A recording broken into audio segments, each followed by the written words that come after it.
छात्राओं, प्राचीन भारतीय शिक्षा पद्धति के अंतर्गत हम प्रमुख शिक्षा केंद्रों का अध्ययन कर रहे थे। उसमें हमने नालंदा, तक्षशिला, विक्रमशिला, वल्लभी और काशी, इन शिक्षा केंद्रों का अध्ययन कर लिया। और आज हम जिन 4 प्रमुख शिक्षा केंद्रों का अध्ययन कर रहे हैं वे हैं कश्मीर, धारा, कन्नौज और कांची। तो कश्मीर, प्राचीन काल से ही कश्मीर की ख्याति शारदा देश या सरस्वती का निवास के रूप में रही है। यह पूर्व मध्य युग में शिक्षा का प्रधान केंद्र था।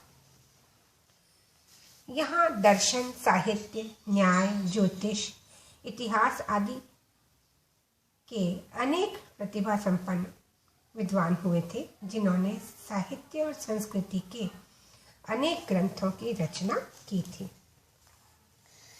कल्हण ने राजतरंगिणी नामक ऐतिहासिक काव्य लिखकर साहित्य की अद्वितीय सेवा की। उस समय पूरे भारत के कवि अपनी विद्वत्ता पर छाप लगाने हेतु कश्मीर जाने में गर्व का अनुभव करते थे। नेक्स्ट है धारा। धारा नगरी पूर्व मध्य युग में विद्या का प्रधान केंद्र रही है। यह मालवा के परमारों की राजधानी थी। पद्मगुप्त परिमल ने यहीं निवास करके नवसासांक चरित नामक महाकाव्य की रचना की थी। धनिक और धनंजय नामक विद्वान इसी राजधानी के आश्रित थे। हलायुध, अमितगति, शोभन आदि भी यहीं के थे। राजा भोज अपने पूर्ववर्ती मुंज की भांति यहीं का एक विद्वान और प्रतिभा संपन्न शासक था। वह राजनीति, दर्शन, ज्योतिष, वास्तु, काव्य, साहित्य, व्याकरण, चिकित्सा आदि विभिन्न विषयों का मर्मज्ञ और अनेक ग्रंथों का रचयिता था। कविराज उसकी उपाधि थी। उसकी सभा में धनपाल और विज्ञानेश्वर, उव्वट आदि विद्यमान थे। राजा भोज ने अनेक विद्यालयों की स्थापना की थी। नेक्स्ट है कन्नौज। उत्तर भारत में सम्राट हर्ष के समय से ही कन्नौज का उत्कर्ष प्रारंभ हो गया था। यह स्थान राजधानी के साथ साथ विद्या और शिक्षा का भी केंद्र था। संस्कृत साहित्य के सुप्रसिद्ध गद्य काव्यकार बाण भट्ट ने ऐसे ही आचार्य कुल में शिक्षा प्राप्त की थी।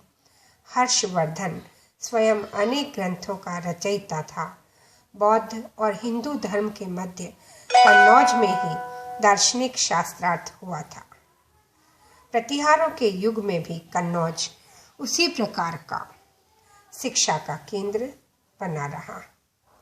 इस काल में राजशेखर ने काव्य मीमांसा, बाल रामायण, कर्पूर मंजरी आदि काव्यों की रचना की थी। नेक्स्ट है कांची।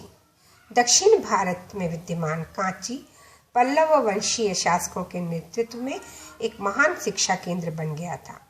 यह विद्या के क्षेत्र में पूर्व मध्य युगीन दक्षिण भारत का एक प्रमुख केंद्र था, जहां अनेक आचार्य वैदिक साहित्य का अध्यापन कार्य करते थे। कांची के शिक्षा केंद्र का विकास विश्वविद्यालय के रूप में हुआ था। भारत के विभिन्न प्रदेशों के निवासी यहाँ शिक्षा प्राप्त करने के लिए आते थे। शूद्रक ने अपने नाटक मृच्छकटिक का प्रणयन यहीं पर किया था। तो इस विषय में, कांची के विषय में यह भी कहा जाता है कि वात्स्यायन और दिंगनाग जैसे महान ज्ञाता कांची विश्वविद्यालय की शोभा बढ़ाते थे।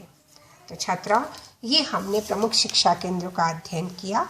नेक्स्ट टर्म पर हम नेक्स्ट जो भी चैप्टर है उसका अध्ययन करेंगे।